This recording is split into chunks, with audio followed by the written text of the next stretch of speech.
Good afternoon. So in 1892, Robert Louis Stevenson gave the Samoans a warning. There is but one way to defend Samoa, he told them. Hear it before it is too late. Samoa was in the midst of a civil skirmish as tribal leaders butted heads in an effort to gain greater control over the islands of Samoa. So what is this advice that Robert Louis Stevenson felt he needed to impart on these factious chieftains? It was this: make roads and gardens and care for your trees and sell your produce wisely.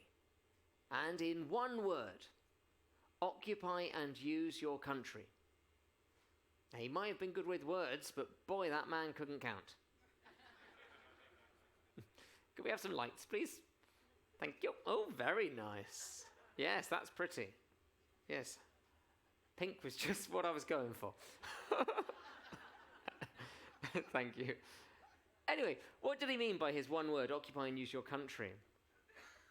Here's the crux of Robert Louis Stevenson's 19th century warning, and it was amazingly prescient. If you do not occupy and use your country, others will. If you will not continue, it will not continue to be yours, your children's, if you occupy it for nothing. You and your children will be, in that case, cast out into outer darkness. Quite poetic. A bleak warning indeed. In so many ways, very, very perceptive. Today, we're going to explore an independent state of Samoa. But first, it's fair to assume that any country that makes a point of including the word independent in its name hasn't always been independent. And you'd be right. Samoa was colonized by the German Empire in 1900, subsequently by New Zealand on behalf of the British Empire from 1914 in what was seen as a great and urgent imperial service in the context of the Great War. New Zealand controlled Western Samoa from 1914 to 1961. And on January the 1st of 1962, Western Samoa became the first totally independent small island sovereign state in the Pacific.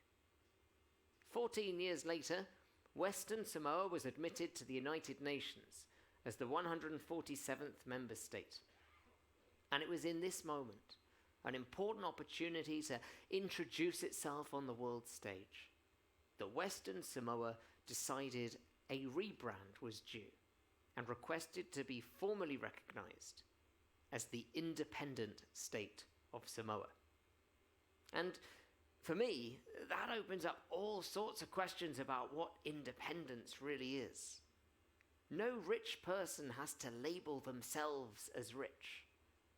No famous person has to tell you they're famous. But it was important for Samoa, 14 years a free state, to make sure the world knew it was, is, and intends to remain independent. And so this independent state signed a treaty of friendship with New Zealand. It joined the Commonwealth of Nations. It joined the United Nations. Because independent doesn't mean alone. It's more niche than that. But we're not going down that rabbit hole today. Samoa was the first small island in the Pacific to claim its independence, and others followed. Nauru, at the end of the 60s, Fiji, the Solomon Islands, Tonga, Tuvalu, Kiribati in the 70s, the Federated States of Micronesia and Vanuatu in the 80s. And in the 1990s, Palau became the most recent officially independent Pacific state. Independent Samoa was at the face of a wave that crashed through the Pacific, unshackling former colonies from their one-time rulers. Though not all islands became independent.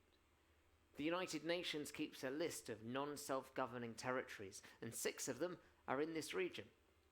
American Samoa and Guam, both administrated by the United States. French Polynesia and New Caledonia continue to be a part of France. Pitcairn is a British dependency, And New Zealand has a territory called Te Kalau. But in an interconnected world, as is the world we live in, does it really make that much difference to be independent? Is it virtuous to be independent, or shameful to be dependent on another country in some way? Now, I want to make it clear in this discussion of independence, I'm not casting any judgment on its true value. I'm just acknowledging independence as a status for a country. Just like marriage. There can be good marriages, there can be bad marriages. Some to stay in forever, some to get out of as quick as you can. So too, there are people who thrive on their own, others who always have to have their arms linked with that someone special. There are independent states ruled by despots. There are colonial powers who take great pride in supporting their territories, and vice versa. So let's continue our discussion of an independent Samoa. And to add a little bit more complexity to the pot, let me tell you, or remind you, because it's probably obvious, Samoa was independent before it was colonized. In fact, Samoan civilization predates its former colonizers. So perhaps it should consider another new name, the independent state of the initially independent Samoa. Humans arrived on the islands of Samoa from Tonga about 3,000 years ago and organized their communities into clans. Ironically, it was by playing on the divisions between the ruling clans that the Americans, Germans, and British all became embroiled in not one, but two Samoan civil wars. These weren't exclusively civil wars. The States, Germany, and Britain were each supporting different clans in order to further their own external interests. The three foreign powers supplied arms, training, and even troops in some cases. In March 1889, all three colonial contenders sent warships into Apia Harbour. There was a very real risk that this very small island group in the middle of the Pacific was about to set off a disproportionately huge conflict. But things simmered down, until about a decade later, when the islands were colonized and carved up into Western German Samoa, Eastern American Samoa, and the British agreed to leave Samoa in return for unchallenged rule over Tonga, the Solomon Islands, and a bit of territorial rejigging in West Africa. It was a very outward-facing civil war. But I want to take you back in time further to meet the lady who started it all, Queen Salamasina. Because now, as then in the era of civil unrest, Samoa is ruled by Queen Salamasina's descendants. Queen Salamasina lived in the 1500s, and her blood ran Polynesian blue. She was descended from several powerful royal bloodlines of Tongan descent. And she journeyed from Tonga to the islands of Samoa as a young girl, and she was betrothed to marry a chief of one of the existing Samoan clans. But she didn't. Quite unusually for the era and the region, the young Salamasina eloped with a man of her choosing, a commoner, as we might refer to him today, a man of no chiefdom, an untitled no one called Alapepe. Salamasina and Alapepe had a daughter who would go on to be the matriarch of a prominent Samoan family. They later had a son who would also produce a powerful family line. Queen Salamasina, as she's known in English, was bestowed the 4 district titles for the western islands of Samoa. To this day, she was the last person to hold all 4 titles. And perhaps, if she had handed down the kingdom as one, there would have been no 19th century civil war, and there would have been no colonization. But now we're playing hypotheticals. To this day, traditional Samoan society is structured around the 4 titles that Queen Salamasina held, known today as the Tamaeanga, the sons of the great families. All heads of the independent state of Samoa have held at least one of the 4 Tamaeanga titles. So we started touching on this yesterday, but I want to develop it a little bit further now and talk more about traditional society in Samoa and how communities are structured. As you know, Ainga family is of paramount importance here in Samoa. Most of the population, some 65%, live with their families on traditionally owned familial land. Most Samoans live in traditional village settings where a few families join together to form a community. And each family is headed by a matai. Now, there may be more than one matai in an anga, but there will always be one that's designated as the chief. And it's a role that people take very seriously.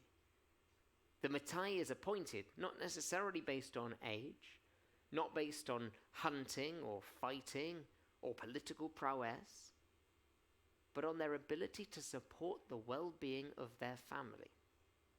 Family is at the very heart of Samoan culture.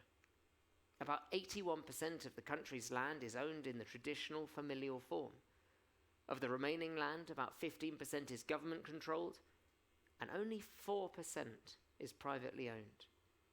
Because land ownership means something totally different here.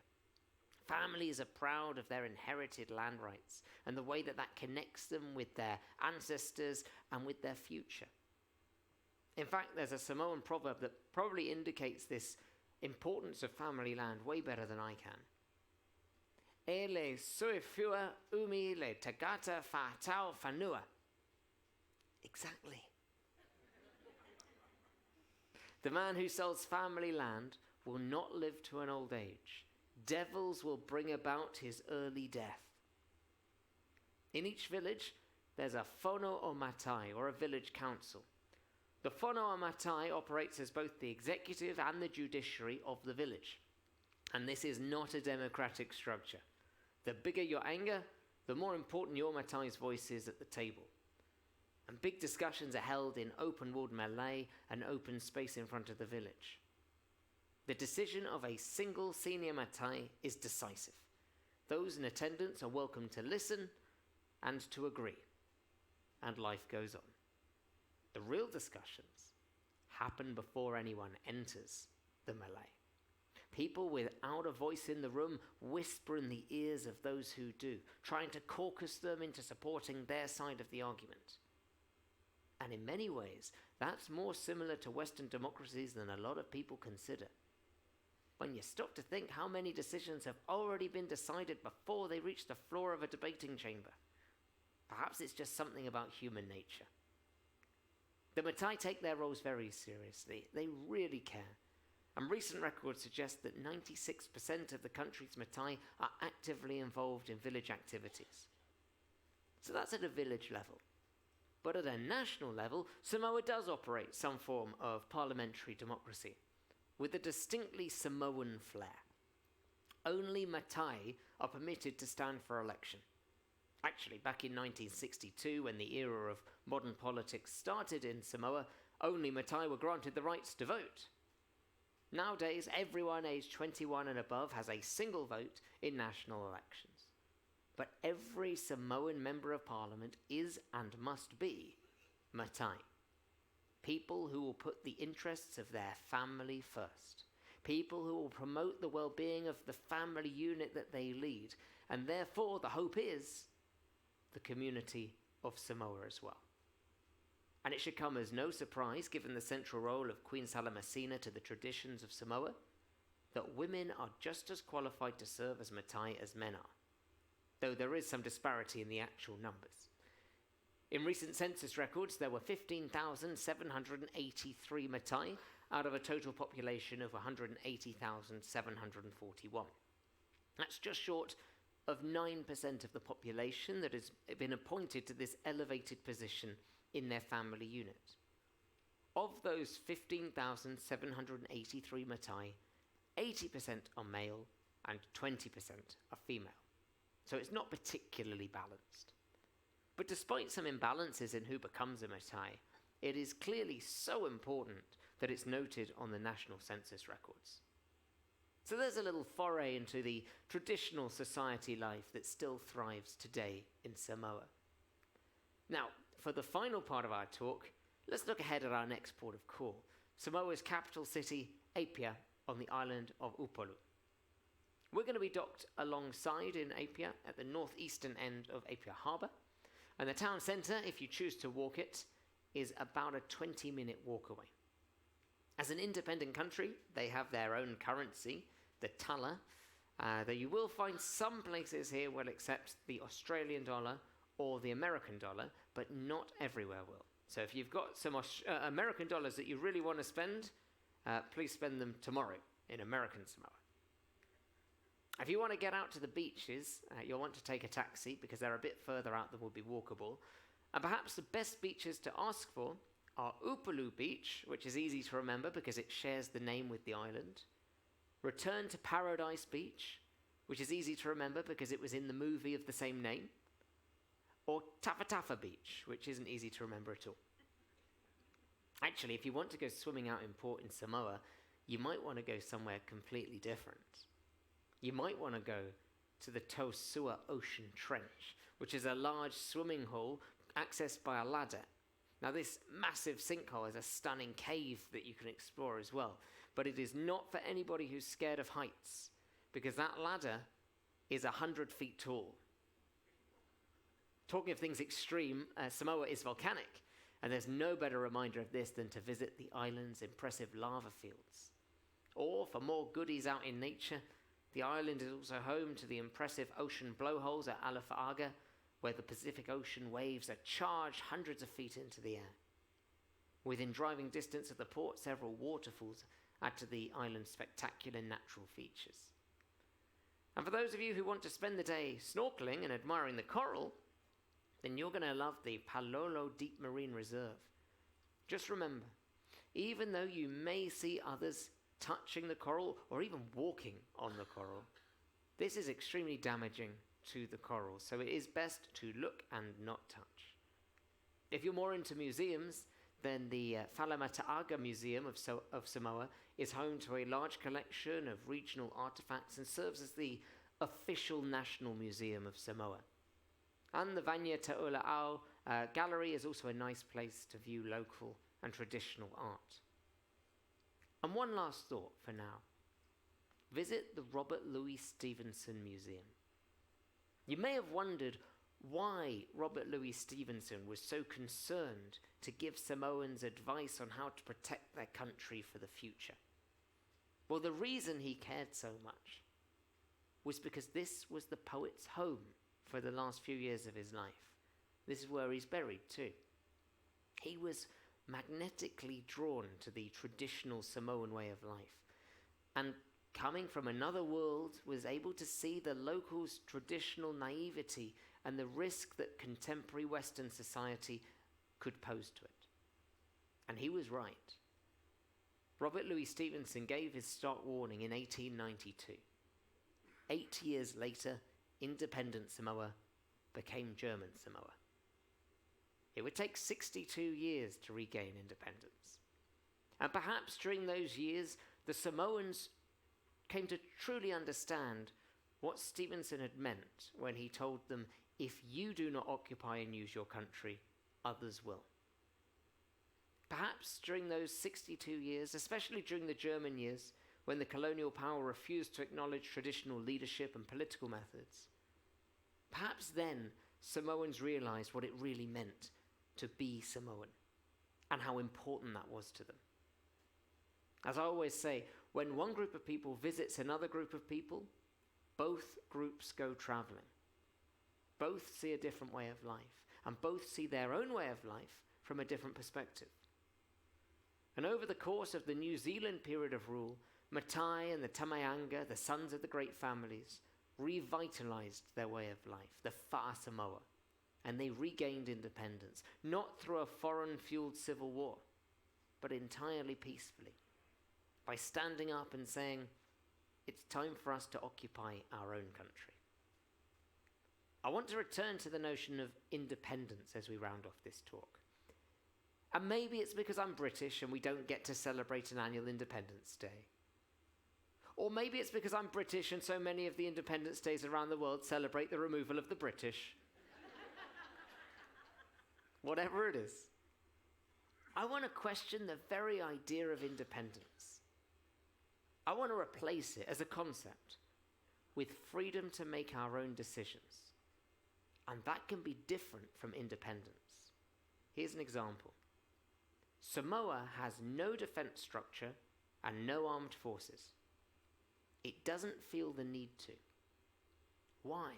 Because it's been invaded before, Why not again?